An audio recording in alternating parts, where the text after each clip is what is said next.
Hello दोस्तों, नमस्ते। कैसे हैं आप सब। आज की कहानी है ननद के तेवर। कहानी को पूरा सुने। अच्छी लगे तो लाइक, शेयर और चैनल को सब्सक्राइब कर दे। धन्यवाद। रिया एक मध्यम परिवार से ताल्लुक़ रखती थी। उसने बीकॉम तक पढ़ाई की थी। उसके परिवार में उसके माता पिता, बड़े भाई हैं जिनकी शादी हो चुकी थी। अब रिया के शादी के लिए रिश्ते देखे जा रहे थे। कुछ लड़के रिया को और उसके परिवार वालों को पसंद नहीं आ रहे थे, तो कुछ ने रिया को रिजेक्ट कर दिया था। देखते देखते साल भर गुजर गया। आखिरकार मिस्टर पटेल के बेटे राकेश से मिलने के बाद महेश जी की तलाश पूरी हुई, क्योंकि लड़का लाखों में एक था। गुणवत्ता और समझदारी में तो कोई मुकाबला ही नहीं था। पढ़ा लिखा, काम में दक्ष और निपुण था। रिया के पिता का मानना था कि तकदीर का छीन सकता है, लेकिन हाथ का हुनर और विद्या नहीं।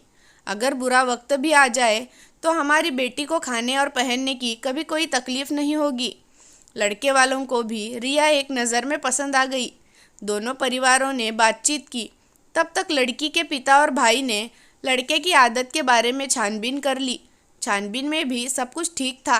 लड़के को किसी प्रकार की नशे की भी कोई लत नहीं थी।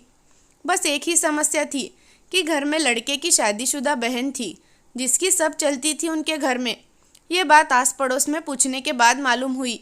कोई भी अहम डिसीजन लड़के के पिता लड़के की बहन से पूछकर ही लेते। ये बात लड़की वालों को इतनी भी ज़्यादा बड़ी नहीं लगी। पूरी तसल्ली के बाद उन्होंने पंडित से मुहूर्त निकलवाया और लड़के वालों को फ़ोन कर दिया और दोनों की सगाई हो गई। 1 महीने बाद शादी थी। दोनों परिवार शादी की तैयारियों में लग गए। लड़की के पिता और भाई ने उसे टीवी, फ्रिज, पलंग, अलमारी व वॉशिंग मशीन भी दी थी। लड़के वालों के खानदान में फ़िलहाल ये आखिरी शादी थी।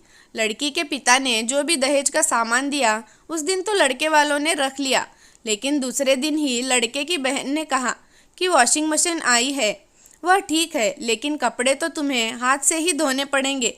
अभी रिया के हाथों की मेहंदी भी नहीं छूटी थी कि उसकी ननद ने यह फरमान जारी कर दिया। ससुर जी ने भी अपनी बेटी की बात का समर्थन किया। कितने सपने, कितने अरमान वो अपने इस नए घर में लेके आई थी, पर पहले दिन ही उसके अरमान टूट गए।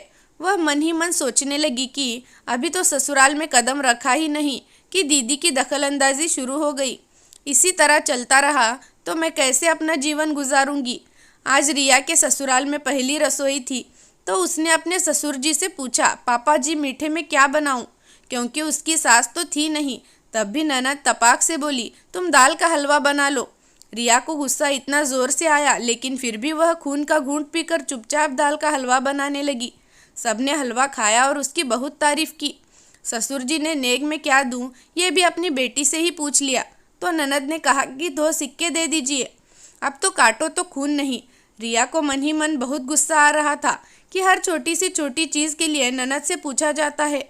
वह क्या इस घर की मालकिन है। शादी के 1 हफ्ते भर में ही रिया की ननद ने उसके सारे गहने लेके अलमारी में रख दिए।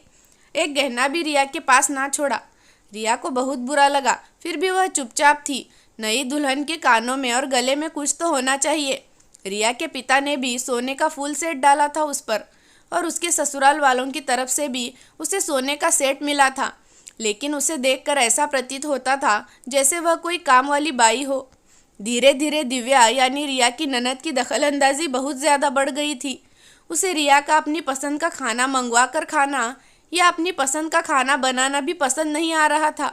जब कुछ बाहर से मंगवाती या घर में बनाती तो कहती, तुम भी वही खाओगी जो सब खा रहे हैं, और रिया से कहती कि मैं तुम्हारे भलाई के लिए ही कह रही हूँ, बाहर का खाओगी तो मोटी हो जाओगी। रिया सोचने लगी कि मैं अपने ही घर में कैद हो गई हूँ, जो अपने पसंद का ना खा सकूँ और ना ही अपने मन का पहन सकूँ। कहीं पास पड़ोस में किसी से बात तक नहीं करने देती। रिश्तेदारों का फ़ोन आता तो टालम टोल कर बात नहीं करवाती।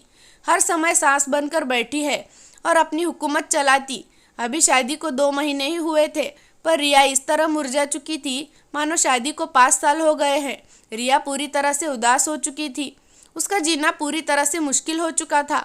उसने अपने पति राकेश से कहा कि मैंने अपने पिताजी को फ़ोन कर दिया है, मैं अपने मायके जा रही हूँ। दीदी की दखलंदाजी दिन प्रतिदिन बढ़ती ही जा रही है। अब मुझसे और बर्दाश्त नहीं होता। पिताजी भी उन्हें कुछ नहीं कहते, मुझ पर जुल्म ढाते रहती है दिन भर। हर समय ना मुझे चैन से कुछ खाने देती है और ना ही पहनने देती है। आते ही मेरे सारे गहने रख लिए। कोई नई नवेली दुल्हन के साथ भला ऐसा करता है क्या? मुझे किसी से बात करने नहीं देती, हर वक्त चाहती है कि मैं घर की चार दीवारी में बंद रहूं। राकेश ने कहा, तुम एकदम ठीक कह रही हो। मैंने भी देखा है दीदी को, पर मैं चुप रहा क्योंकि पिताजी का मैं इकलौता बेटा हूँ। और आज अगर मैं उन्हें बुढ़ापे में अकेला छोड़कर जाऊंगा तो दुनिया मुझे भी बुरा भला कहेगी और उन्हें भी। लेकिन अब बहुत हो गया, अब तो कोई कड़ा कदम उठाना ही होगा। राकेश ने अपने पिताजी से बात की तो उन्होंने बात को सीरियसली नहीं लिया और अपनी बेटी का ही पक्ष लिया। राकेश की बात सुन दिव्या बोली, पिताजी ने मुझे जो जिम्मेदारी दी है मैं तो बस वही निभा रही थी। तभी राकेश ने कहा, आप जिम्मेदारी नहीं निभा रही थी, आप तो जुल्म कर रही थी। खैर छोड़िए पापा दीदी, ज़्यादा बकवास करने का कोई फ़ायदा नहीं। जब तक दीदी की दखलंदाजी यहाँ चलेगी हमारा रहना यहाँ मुश्किल है। आप मेरी पत्नी के गहने दे दीजिए और सोचकर बता दीजिए। मैं आपको 1 महीने का वक्त देता हूँ कि आप हमारे साथ रहेंगे या नहीं। इतने में रिया के पापा भी आ जाते हैं और कहते हैं कि दामाद जी बिल्कुल सही कह रहे हैं आप। जिस घर में बेटियों की चलती है वह घर कभी नहीं बसते। आप एक बार ज़रूर ठंडे दिमाग से सोचिएगा समधी जी कि आप गलत कर रहे हैं या सही। लेकिन समधी जी आप यहाँ अचानक नहीं, मेरी बेटी ने मुझे बुलाया है। मैं तो बहुत पहले ही आना चाहता था पर बेटी ने मुझे रोक दिया क्योंकि हमने अपने बच्चों को अच्छे संस्कार दिए हैं कि जब तक पानी सर से ऊपर ना हो जाए बर्दाश्त करते हैं। आप लोगों ने मेरी बेटी की क्या हालत कर दी है सिर्फ 2 महीने में। अरे हमारे घर में भी बहू है, लेकिन हमारा भगवान जानता है हमने हमेशा उसे अपनी बेटी ही माना है। आपने तो बहू को बहू बेटी समझना तो दूर, उसे बहू भी नहीं समझा, उसे नौकरानी बनाकर रख दिया। मुझे तो शर्म आती है समधी जी आपकी सोच पर।